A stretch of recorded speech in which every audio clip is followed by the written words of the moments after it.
शनि भगवान की जय हो, शनि भगवान की जय हो। जो लोग शनि भगवान का भक्त है, अगर शनिवार का दिन कथा सुनते हैं, शनि भगवान को पूजा करते हैं, तो उनकी सारे ग्रह से शनि भगवान मुक्त कर देंगे। एक समय सर्ग लोक में सबसे बड़ा कवन के प्रश्न पर नवग्रह में वाद विवाद हो गया। विवाद इतना बढ़ा कि परस्पर भयंकर युद्ध की स्थिति बन गई। निर्णय के लिए सभी देवता देवराज इंद्र के पास पहुँचे और बोले, हे देवराज, आपको निर्णय करना होगा कि हम में से सबसे बड़ा कौन है।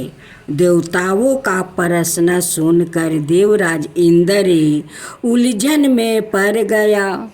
इंद्र बोले, मैं इस प्रश्न का उत्तर देने में असमर्थ हूँ। हम सभी पृथ्वी लोक में उज्जैनी नगरी में राजा विक्रमादित्य के पास चलते हैं। देवराज इंद्र सहित सभी ग्रह देवता उज्जैनी नगरी पहुँचे। महल में पहुंचकर जब देवताओं ने उनसे अपना प्रश्न पूछा तो राजा विक्रमादित्य भी कुछ देर के लिए परेशान हो उठे, क्योंकि सभी देवता अपनी अपनी शक्तियों के कारण महान थे। किसी को भी छोटा या बड़ा कह देने से उनके क्रोध के प्रकोप से भयंकर हानि पहुंच सकती है।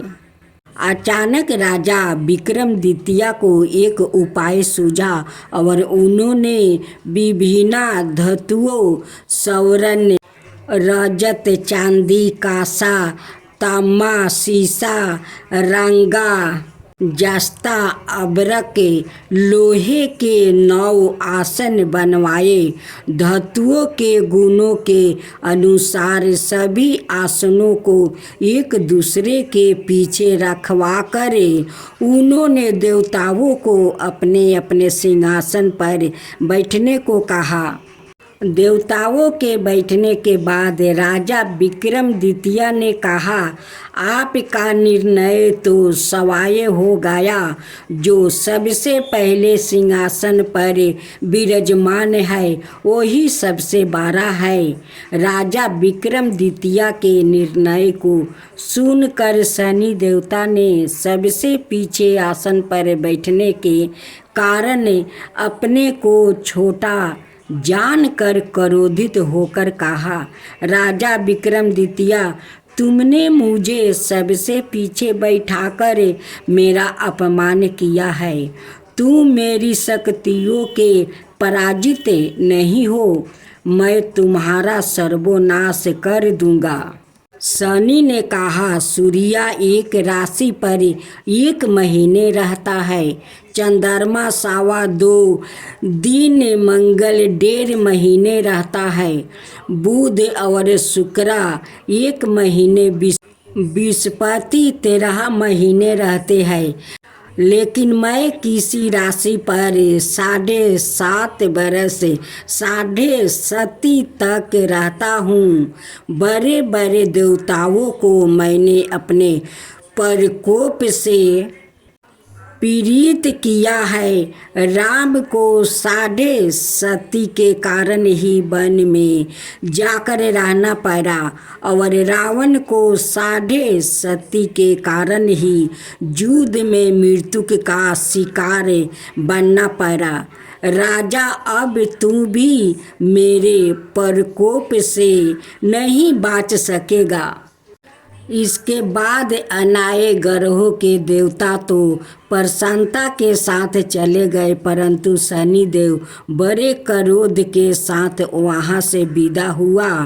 राजा विक्रमादित्य पहले की तरह ही अन्याय करते रहे। उनके राज्य में सभी स्त्री पुरुष बहुत आनंद से जीवन यापन कर रहे थे। कुछ दिन ऐसे ही बीत गया। उधर शनि देवता अपने अपमान को भूला नहीं। विक्रमादित्य से बदला लेने के लिए एक दिन शनि देव ने घोड़े के व्यापारी का रूप धारण किया और बहुत से घोड़े के साथ उज्जैनी नगरी पहुँचे। राजा विक्रमादित्य ने राज्य में किसी घोड़े के व्यापारी के आने का समाचार सुना तो अपने अश्वपाल को कुछ घोड़े खरीदने के लिए भेजा। घोड़े बहुत कीमती थे। अश्वपाल ने जब वापस लौट कर इस संबंध में बताया तो राजा विक्रमादित्य ने सवाए आकर एक सुंदर शक्तिशाली घोड़े को पसंद किया। घोड़े की चाल देखने के लिए राजा उस घोड़े पर सवार हुआ तो वो घोड़ा बिजली की गति से दौड़ पड़ा। तेजी से दौड़ता घोड़ा राजा को दूर एक जंगल में ले गया और फिर राजा को वहाँ गिराकर जंगल में कहीं गायब हो गया। राजा अपने नगर को लौटने के लिए जंगल में भटकने लगा, लेकिन उन्हें लौटने का कोई रास्ता नहीं मिला। राजा को भूख प्यास लगा। बहुत घूमने पर उसे एक चरवाहा मिला। राजा ने उसे पानी मांगा। पानी पीकर राजा ने उस चरवाहे को अपनी अंगूठी दे दिया। फिर उसने रास्ता पूछकर वहाँ जंगल से निकल कर पास के नगर में पहुँचा। राजा ने एक सेठ की दुकान पर बैठकर कुछ देर आराम किया। उस सेठ ने राजा से बातचीत की तो राजा ने उसे बताया कि मैं उज्जैनी नगरी से आया हूँ। राजा के कुछ देर दुकान पर बैठने से सेठ जी की बहुत बिक्री हुई। सेठ ने राजा को बहुत भगवान समझा और खुश होकर उसे अपना घर भोजन के लिए ले गया। सेठ के घर में सोने का एक हार खूंटी पर लटका हुआ था। राजा को उस कमरे में छोड़कर सेठ कुछ देर के लिए बाहर गया। तभी एक आश्चर्यजनक घटना घटी। राजा के देखते देखते सोने का उस हार को खूंटी निगल गया। सेठ ने कमरे में लौट कर हार को गायब देखा तो चोरी का संदेह राजा पर ही किया, क्योंकि उस कमरे में राजा ही अकेले बैठा था। सेठ ने अपने नौकरों से कहा कि इस परदेशी को रस्सियों से बांधकर नगर के राजा के पास ले चलो। राजा ने विक्रमादित्य से हार के बारे में पूछा तो उसने बताया कि उसके देखते ही देखते खूंटी ने हार को निगल लिया था। इस पर राजा ने क्रोधित होकर चोरी करने के अपराध में विक्रमादित्य के हाथ पांव कटवाने का आदेश दे दिया। राजा विक्रमादित्य के हाथ पांव कटवाकर उसे नगर की सड़क पर छोड़ दिया गया। कुछ दिन बाद एक तेली उसे उठाकर अपने घर ले गया और उसे अपने केलू पर बैठा दिया। राजा आवाज़ देकर बैलों को हाँकता रहा। इसी तरह तेली का बैल चलता रहा और राजा को भोजन मिलता रहा। शनि के प्रकोप की 7.5 पूरी होने पर वर्षों ऋतु प्रारंभ हुई। राजा विक्रमादित्य एक रात मेघ मल्हार गा रहा था कि तभी नगर के राजा की लड़की राजकुमारी मोहिनी रथ पर सवार उसे तेली की घर के पास से गुजरी। उसने मेघ मल्हार सुना तो उसे बहुत अच्छा लगा और दासी को भेजकर गाने वाले को बुला लाने को कहा। दासी ने लौट कर राजकुमारी को अपंग राजा के बारे में सब कुछ बता दिया। राजकुमारी उसके मेघ मल्हार से बहुत मोहित हुई। अत उसने सब कुछ जानकर भी अपंग राजा से विवाह करने के निश्चय कर लिया। राजकुमारी ने अपने माता पिता से जब यह बात कही तो वो हैरान रह गई। रानी ने मोहिनी को समझाया, बेटी तेरे भाग्य में तो किसी राजा की रानी होना लिखा है, फिर तू उस अपंग से विवाह करके अपने पाँव पर कुल्हाड़ी क्यों मार रही है। राजकुमारी ने अपनी जिद नहीं छोड़ी। अपनी जिद पूरी करने के लिए उसने भोजन करना छोड़ दिया और प्राण त्याग देने का निश्चय कर लिया। आखिर राजा रानी को बेबस होकर अपंग विक्रमादित्य से राजकुमारी का विवाह करवाना पड़ा। विवाह के बाद राजा विक्रमादित्य और राजकुमारी तेली के घर में रहने लगे। उसी रात सपना में शनिदेव ने राजा से कहा, राजा तूने मेरा परपोक देख लिया, मैंने तुम्हें अपना अपमान का दंड दे दिया है। राजा ने शनिदेव से क्षमा करने का कहा और प्रार्थना की, हे शनिदेव आपने जितना दुख मुझे दिया है अनाय किसी को ना देना। शनिदेव ने कुछ सोचकर कहा, राजा मैं तुम्हारी प्रार्थना स्वीकार करता हूँ। जो कोई स्त्री पुरुष मेरी पूजा करेगा, शनिवार को व्रत करके मेरी व्रत कथा सुनेगा, उस पर मेरी अनुकंपा बनी रहेगी। प्रातः काल राजा विक्रमादित्य की नींद खुली तो अपने हाथ पाँव देख कर राजा को बहुत खुशी हुई।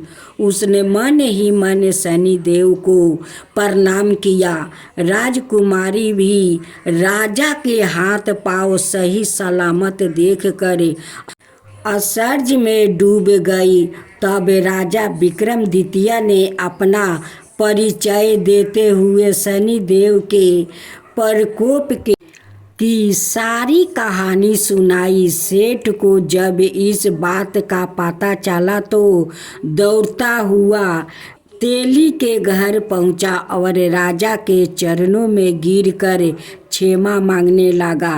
राजा ने उसे क्षमा कर दिया, क्योंकि यह सब तो शनिदेव के प्रकोप के कारण हुआ था। सेठ राजा को अपने घर ले गया और उसे भोजन करवाया। भोजन करते समय वहाँ एक आश्चर्यजनक घटना घटी। सबके देखते देखते उस खूंटी ने हार उगील दिया। सेठ जी ने अपनी बेटी का विवाह भी राजा के साथ कर दिया और बहुत से स्वर्ण आभूषण धन आदि देकर राजा को विदा किया। राजा विक्रमादित्य राजकुमारी मोहिनी और सेठ की बेटी के साथ उज्जैनी पहुँचे तो नगर वासियों ने खुशी से उसका स्वागत किया। अगले दिन राजा विक्रमादित्य ने पूरे राज्य में घोषणा करवाई कि शनिदेव सभी देवता में सर्वश्रेष्ठ है। प्रत्येक स्त्री पुरुष शनिवार को उनका व्रत करो और व्रत कथा अवश्य सुनो। राजा विक्रमादित्य की घोषणा से शनिदेव बहुत प्रसन्न हुआ। शनिवार का व्रत करने और व्रत कथा सुनने के कारण सभी लोग की मनोकामना शनि देव की अनुकंपा से पूरी होने लगी। सभी लोग आनंद पूर्वक रहने लगे। भक्तजनों, अब हम लोग आरती सुनते हैं। जय जय शनि देवा, सामयंग विक्रमी दृष्टि चतुर्भुजधारी, नीलंबर धारण नाथ गजा की असवारी। जय जय श्री शनिदेव, विकट मुटुक शिशिराजित दीपत है लीलारी, भक्तन की माला गले शोभित बिहारी।